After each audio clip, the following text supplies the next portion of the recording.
in our fundamentalist upbringing, he went to my dad and said, I want to date your daughter. And we always call it the Godfather ride, because my dad took Paul on a long car ride and threatened him never to ever ask this again. And you will be kicked out of our life if you ever try to date my daughter. This is never going to happen. Stay friends, but she's going to marry an Arab guy. Now, this was part of the control and part of the abuse, ultimately, because they wanted to control who was going to be my partner so that they could have their control over that person. And so fast forward to my mid-20s. So I had said that we had started this mortgage company. So the mortgage company turned into a very successful training certification company in which we taught hundreds and thousands of loan officers across the country. So now I'm traveling across the U.S. thinking, oh, my God, I have my wings now. So I call Paul. It's been now a couple of years since we really had talked. I mean, we were friends and, but more acquaintances at this point. And then I told him, I said, listen, I'm traveling and I'm still in love with you. And how can we date? And he said, no, there's no way that you're as independent as you think you are. I know you're still living at home and working the family business. So we dated without telling anyone for about 3 months. It was mostly texting and phone calls and emails and messages. And we seriously got to know each other and fell madly and deeply in love. So Paul tried again, came over and talked to my dad and said, want to marry your daughter? And he said, never. If you marry him, he told me, if you marry him, you will lose your mom and your siblings and me. And if you don't marry him, you have to tell him that you'll never talk to him again and you have to ostracize him from your life. So at the time, we had all the businesses and the big family estate, and I kept that because it was all I knew. But it was my catalyst. I said, I'm getting out of here and I'm going to figure out a way. God is going to make a way for me to get out of here. Yeah. So within 3 years, that's when I was like, all right. I started sleeping on friends' couches. The straw that broke the camel's back, after years and years of beatings and torture and, exorcisms, like they would do exorcisms on me because I thought I was demon possessed because I disagreed with my dad. Oh my gosh. And, just mental and physical and sexual abuse. I was dating a guy at that point from California. He was in my house and my dad said, get him out of here. I don't want this man in my house. And I said, no, I'm trying to get to know him and I'm doing it here so that you don't think I'm like off sleeping with him or something. Right. So he took me by the hair, he threw me on the ground and he dragged me across the floor. And my mom was standing in the corner of the room. I will never forget her face as long as I live, with tears streaming down her face.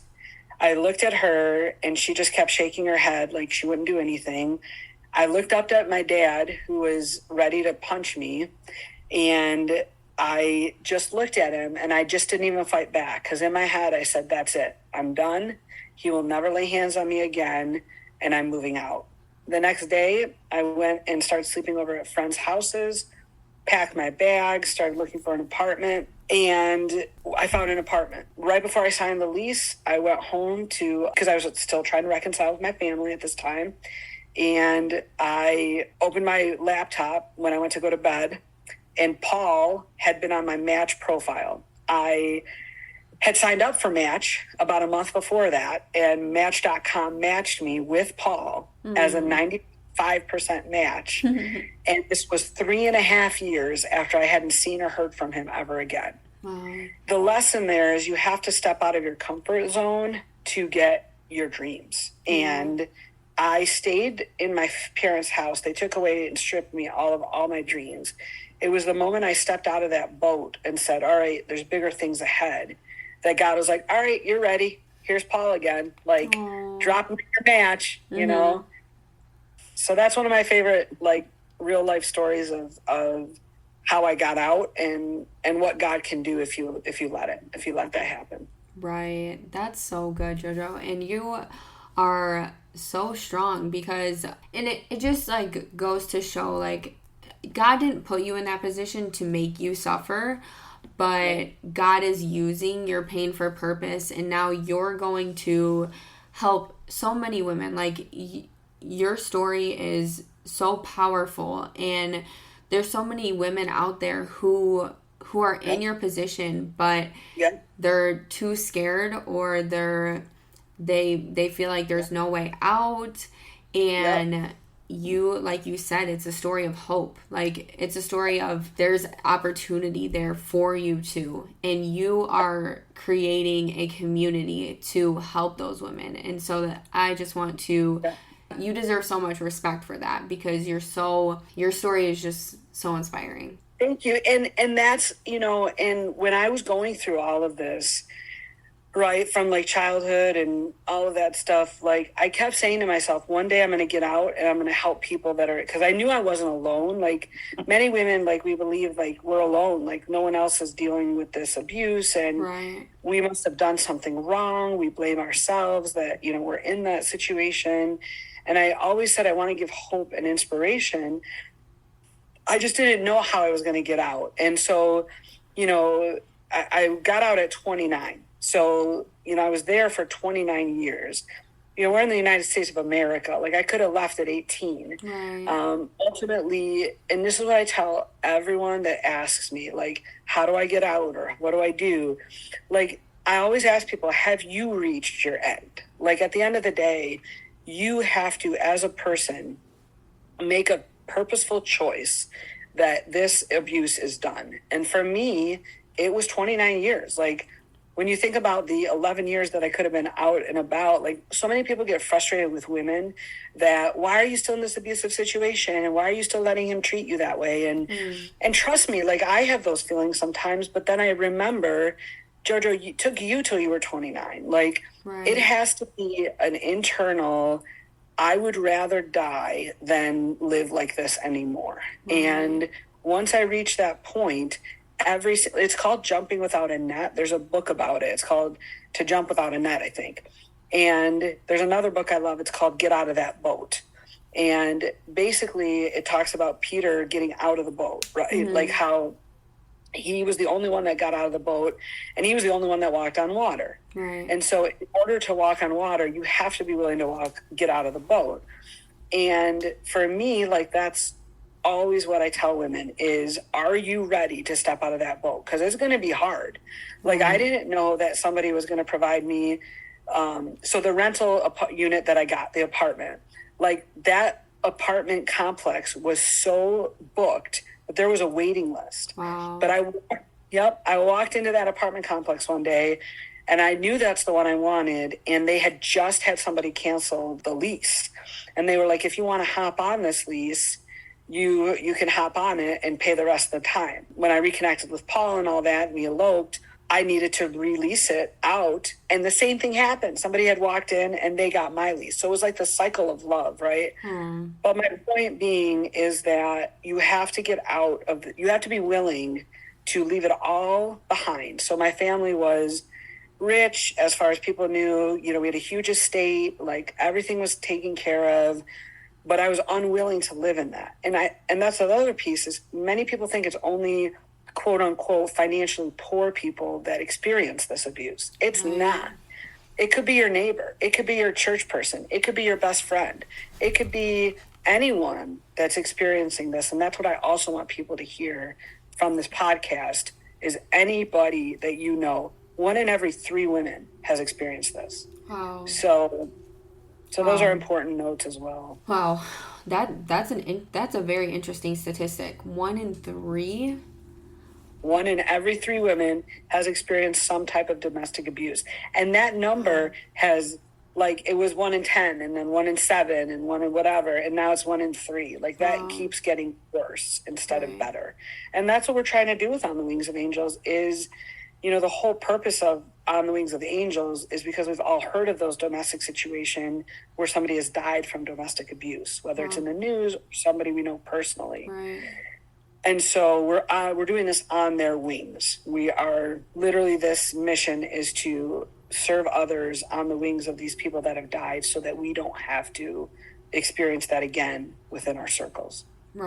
And honestly, I'm honored that you chose me to be a part. I am so glad that you're part of it because you embody what we're looking for. You are solid, you're on a firm foundation, you're doing great things for women, you're looking beyond the box. I think a lot of people stick in a little box of health or mental health or emotional health or physical health. And there's so much more beyond that. And you see that. You're seeing that. And that's super important for these people. Oh, thank you. Yeah, I'm very honored, honestly. I'm glad you're a part of us. I know you're going to serve a lot of women. Can't wait for our next board meeting in August, and we'll do great things together. We got some big things coming. So, what are some signs to look at to know if someone may be experiencing some abuse at home? And, like, how could you approach that conversation with caution? Like, did anybody know that you were experiencing this while you were going through it? So I've asked a lot of people since I left, and a lot of people said the same thing. We knew something weird was going on. We didn't know what. We could feel a certain vibe, but we didn't know what. We thought it was incestuous, but we couldn't pinpoint it. You know, like we didn't understand why every time, you know, we asked your mom something, it was like, well, I have to ask Gabe. Like my one lady was like, I was friends with your mom, and then I had to stop our friendship because it was like I might as well just be friends with your dad because your mom didn't have a voice of her own. So those are all things that I tell people now as signs. So like if you see it, call it out. Like if you feel like there's a weird vibe, call it out. You know, we sorry, I don't mean to cry, but like we belong to each other. Like we are part of a collective as humanity. And I feel like everyone is in their little silos. And I feel like instead of being in your silo, recognize that there's pain and suffering and that, you know, reach your hand out. And I feel like too many of us think, oh, it's not our job. It's not our business. It's none of our business. Like, no, it is your business. Like, we are each other's business. Like, you know, so you could save someone by just, you know, saying, you know, if you see something, say something. And then the other sign is, of course, the whole, I got to ask my husband. You know, of course, there's respect in a relationship. Like, you know, I'm 41, and when I'm out, I still text Paul, like, hey, just want you to know where I'm going. Just want you to know I'm with so-and-so. Right. And it's not because he controls me, of course, in respect. Like, I don't want him worrying about me because oftentimes I'll be out with the girls and, like, we might be out late, you know, or I'll be, like, home by a certain time. And it's not that I'm reporting to him, but you can always sense that woman in the group that's, like, feels like, oh, I got to tell him, and, oh, and I got to call him, and, oh, and he wants me home at a certain time. Like, you are an adult. You are your own autonomy. And if you feel like there's a woman in your group that is being controlled in that way by her partner, that's not healthy. And that's a huge sign of control. I'm sure people have, you know, seen this Jonah Hill thing that's come out, you know, and those are like classic narcissistic, abusive, you know, and that's the other piece, right? So if people look at my family right now, they would say, and I'm not saying this in arrogance or in a materialistic way, but if they were to look at my siblings and myself, they would say that I'm the most successful of all of my siblings. So traditionally, abusive men are small-minded and they have an inferiority complex. They're insecure. And that's why they have to control another human, because it makes them feel powerful, because they don't feel powerful. And so traditionally, the strongest person in your group could very well be being abused at home.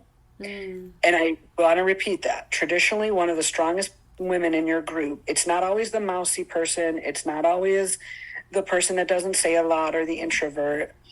That person could be using their voice at home and then getting abused for it because that person is trying to control them. Because they target those individuals. And because they feel more powerful. Like, it's not as powerful to control a mousy person as it is to control a strong woman. Right. That makes sense.